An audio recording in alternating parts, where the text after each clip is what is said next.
Allez, bonjour à tous, au menu analyse technique, BTC, des signaux bearish. Attention, pareil pour les alts, on a eu le pump que j'évoquais dans le brief hebdo, le pump de début de semaine. Dès à présent, il va falloir suivre de très près, vous allez voir, il y a des patterns qui ne me plaisent pas, qui sont en train de s'afficher. On va essayer de montrer tout ceci, j'espère que vous êtes prêts, on est parti.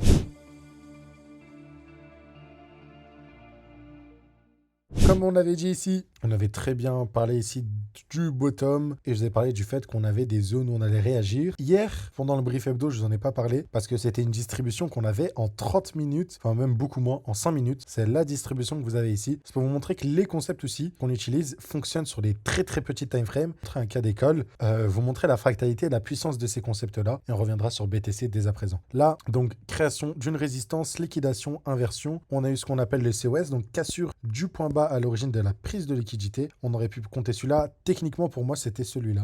Si on a voulu être avant-gardiste, mais voilà. Après la cassure ici, on peut rentrer à la cassure soit au retracement, bref. Et la target minimale de la tiers qui est bel et bien récupérée. En plus de la tiers, on a récupéré un autre niveau, celui-là, qui est un niveau de liquidité, celui-là aussi, tout simplement, avant du coup d'effectuer un bottom dans cette G-Mend-là. Toujours les mêmes concepts, assez simples et assez puissants. En plus, ici, on avait des EQL, très cool. Donc voilà. Et après cette distribution, vous avez vu, on s'est très vite inversé et on a eu ce qu'on appelle du coup une cassure majeure. Ok, une cassure majeure d'un low ici, enfin d'un high plutôt, qui indique une inversion. Et là, vous avez vu le momentum repasser bullish. Donc c'est pour ça que le dimanche, pour moi, c'est vrai que là, on allait avoir un retracement, mais pour moi, ça restait bullish overall parce que voilà, là, on parle d'un retracement en 5 minutes. Je vous ai montré une distribution en 5 minutes et tout simplement. Pour les plus sceptiques, je l'ai partagé aux membres de l'école, hein, juste ici. Voilà, la distribution avait déjà eu lieu, mais voilà, comme ça, vous le voyez, c'est des choses qu'on peut voir. Et voilà. Donc ça, sur BTC, dès à présent, on pouvait suivre le cours des choses pour repartir. Maintenant, je vais remonter les time frames pour vous montrer quelque chose. Juste ici, vous allez voir. C'est que dès à présent, après l'explosion, on est revenu casser ces niveaux-là. Et vous rappelez, je dis qu'il faut des cassures franches.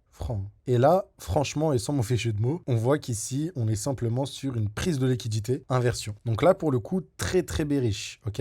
On le voit juste là. On a potentiellement, du coup, un espèce de setup de distribution ici, avec prise de liquidité, et là, inversion, on attend du coup la cassure du lot juste ici, qui n'a toujours pas eu lieu. Donc on verra bien pour l'instant, mais rien de très bullish si le BTC continue à la baisse. Ok. Donc, globalement, c'est quelque chose qu'il faudra suivre de très près dans les prochains jours. Mais voilà, on a eu le pump. Ok. Donc au moment où on tournait, on était là. On a eu le pump, on est revenu ici, on est revenu là. Dès à présent, on peut très vite se retourner. En tout cas, là, je vous le montre. Réaction dans l'imbalance daily dès à présent. Donc si on veut quelque chose qui est très baissier, on veut une réaction dans l'imbalance qui ressemble à ça. Vous avez vu cette bougie verte, réaction dans l'imbalance, et semaine d'après, boum, ça repart plus bas. C'est souvent comme ça. Pareil là, retracement dans l'imbalance, boum, retracement baissier. On veut pas revenir avoir une bougie qui continue à travailler un peu plus l'imbalance. On veut vraiment une bougie comme celle-ci qui vient hop dans l'imbalance baissière, qui continue le mouvement baissier, comme ce qu'on a là. Donc pour moi, cas d'invalidation, ce serait si on a une cassure du coup au-dessus de ce niveau-là avec une bougie daily. Ce qu'on n'a pas là, et pour l'instant, prise de liquidité. Donc méfiance parce que la suite d'un pattern comme ça, c'est d'aller plus bas globalement. Donc voilà, ça c'est du côté Bitcoin. Donc on va suivre ça de très près. Le plus positif, c'est que dès demain, on reprend une journée à la hausse et tout simplement, voilà, on continue à travailler ces zones-là. Là, ce serait plutôt cool. Si on va côté Ether, pareil, explosion. Par contre, là, c'est comme notre ami Bitcoin, on a eu vraiment ces deux doubles, un peu ce double top, voilà. Mais j'aime bien ce double top parce qu'on a une prise de liquidité de l'ancien top. Donc voilà, très bonne manipulation. On peut s'arrêter là. En plus, on arrive sur une zone de très grosse confluence parce qu'on a une inverted fair value gap, une fair value gap juste ici. Vous avez vu la réaction parfaite. Et vu comment ça clôture, ça semble pas très bullish. Et je peux vous dire que si demain on enchaîne sur une journée rouge, la suite logique sur Ether, c'est d'aller chercher ces niveaux-là. Donc pour l'instant, tant qu'on respecte ça, pour moi, pas d'inquiétude. Du moment où on cassera pour moi l'inverted fair value gap, là on aura la possibilité pour moi d'aller chercher le top, voir ces niveaux-là. Mais pour l'instant, ça semble tourner vers le bas comme on a dit. On a eu le pump pour retourner dans l'imbalance. Là, si on suit le plan du brief hebdo, la suite pour moi, c'est d'aller plus bas. Au vu des clôtures que je vois pour l'instant, c'est ce que je préconise. Côté SP500, pas grand-chose à dire sur du daily, enfin en tout cas sur du weekly, on commence une semaine rouge, ok, on le voit, du coup ce lundi, on est dans le rouge, donc très journée baissière. Belle réaction dans l'imbalance qu'on avait noté ici, et je pense qu'on va se chercher les gaps jusqu'à là, tout simplement. Donc là, pas grand chose d'autre à dire. Côté altcoin en général, je vous montre le cas du BNB. BNB c'est pareil, un peu comme BTC j'ai l'impression, donc on réagit dans la demand. Et là, parfait, jolie bougie, un peu un doji, vous appelez ça comme vous voulez. Je pense qu'on peut continuer sur du rouge dès à présent, je vais vous montrer sur la petite time frame, voilà. Voilà, donc même si on a réagi dans la demand pour potentiellement aller plus haut, je pense que dès à présent, on peut réagir pour enfin casser cette demand-là. Je vais vous montrer sur de la low time frame ce que ça donne. Je vais sur du 1 heure parce que on est revenu du coup dans la supply là. On ne l'a pas cassé comme sur BTC. Ça me gêne un peu parce que bon, bah là, on laisse quand même une résistance. Donc bon, à suivre. Mais ce qui me plaît pour le coup, c'est que c'est beaucoup plus évident que les autres. C'est qu'on a une distribution. Malheureusement, la target minimum de la distribution, c'est la tiers juste ici. On l'a déjà techniquement récupéré. Donc dès à présent, on peut s'inverser. Ok, c'est suffisant, j'ai envie de vous dire, vu que la target minimale a été prise. Personnellement, je préconise du coup qu'on revienne ici. On l'a déjà fait. Donc là, je suis sur du 1 heure. On revienne. Bon, on est déjà revenu. Donc là, on a cette bougie-là, mais une autre qui vient travailler sur cette zone-là pour repartir. Avec du coup un potentiel protected high, un potentiel top avant le prochain mouvement baissier. Donc un top fractal dans la continuité des choses, tout simplement. Donc là, un peu comme ce qu'on a eu ici, la grosse. Donc là, c'est une plus grosse distribution.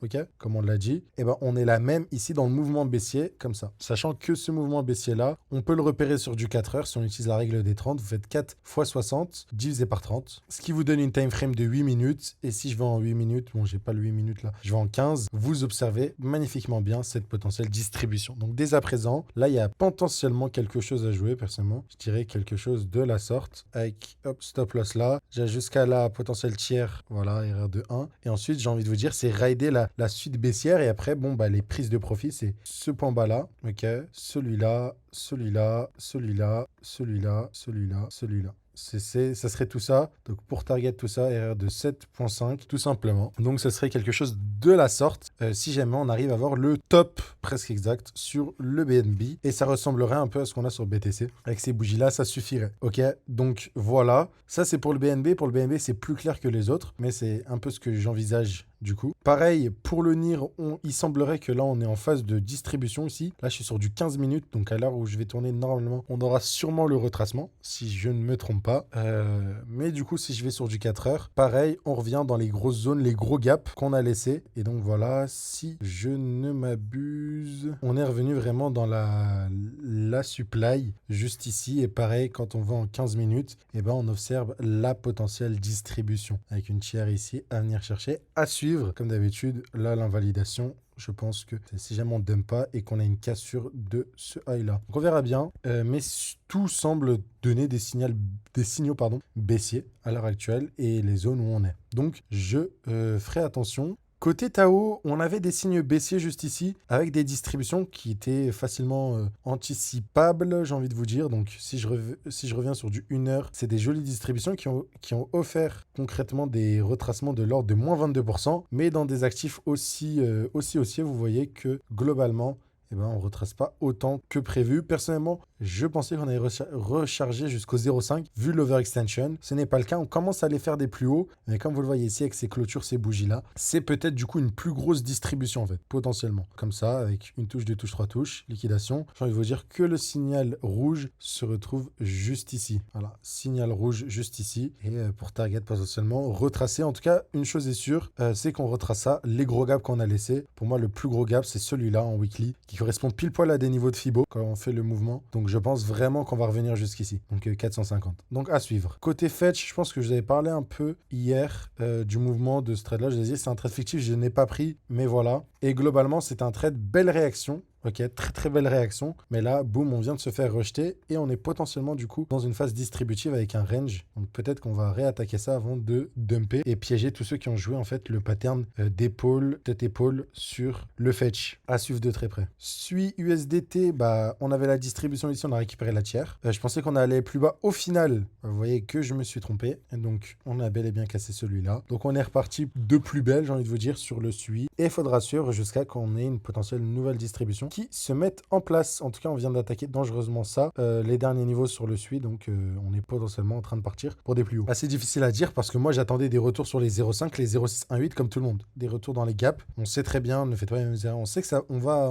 venir les combler. Ok, tôt ou tard. Peut-être qu'on va encore aller un peu plus haut avant de retourner vers ces zones-là. Et Render, j'aime bien ce qu'il nous propose. Il est en train de ranger dans la même zone. Donc on aime bien. On fait attention parce que ici, on n'a pas de confirmation. Donc là, on est sur un bear flag. Typiquement, c'est ce qu'on aime.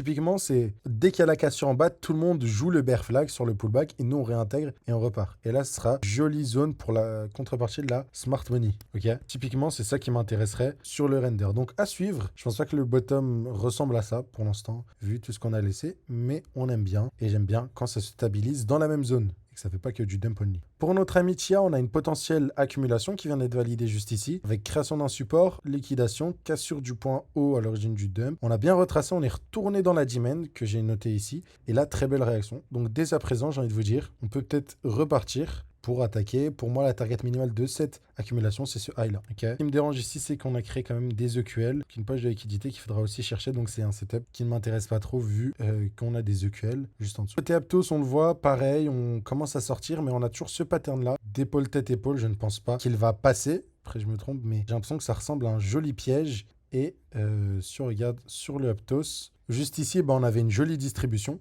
comme d'hab, avec récupération de la tiers ici. Et dès à présent, on est en train, pour moi aussi, de construire quelque chose juste là. Donc, à suivre de très près.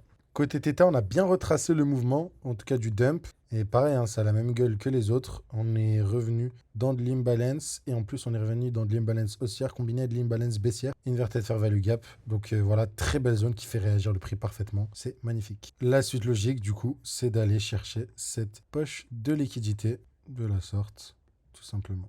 Côté Polkadot, on avait créé, comme je vous avais dit, des EQL. Je vous avais dit que du coup, le bottom serait un peu plus bas. Et entre-temps, certes, on a eu un rebond, mais je veux dire, c'est anticipable. Donc 37%. Mais ce que j'aime bien, du coup, c'est que là, on est en train de ranger. Donc on est potentiellement dans une phase accumulatrice. Et le jour où on aura un potentiel spring réintégration, là, ça pourrait valoir le coup, pourquoi pas, de jouer au cas où. Là, je vous parle juste d'un point de vue technique. Et pour l'instant, on reste dans la même zone et on crée un joli support, on conforte le support. Donc à suivre aussi, c'est là où il y a gros mouvements à venir attraper. Honnêtement, j'ai pas plus de charts, il n'y a pas grand chose à faire. Il y a des jolis setups, pourquoi pas BNB.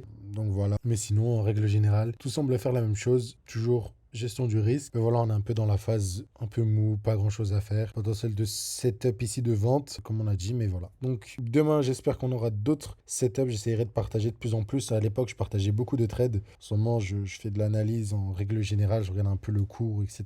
Mais très prochainement, je vais essayer de mettre de plus en plus en place des analyses, des trades que j'aurais pu prendre comme je faisais avant. Comme ça, ce sera beaucoup plus cool. Comme ça, au moins, à chaque épisode, on a au moins un trade qui peut être envisageable pour votre part, ok, qui peut être intéressant à être pris. Là, aujourd'hui, on va prendre le cas du BNB et au moins, on se fera un petit rapport comme ça ensemble. Voilou. Ceci étant dit, je vous souhaite une agréable journée et demain, 6h30 comme d'habitude. À très vite. Ciao, ciao.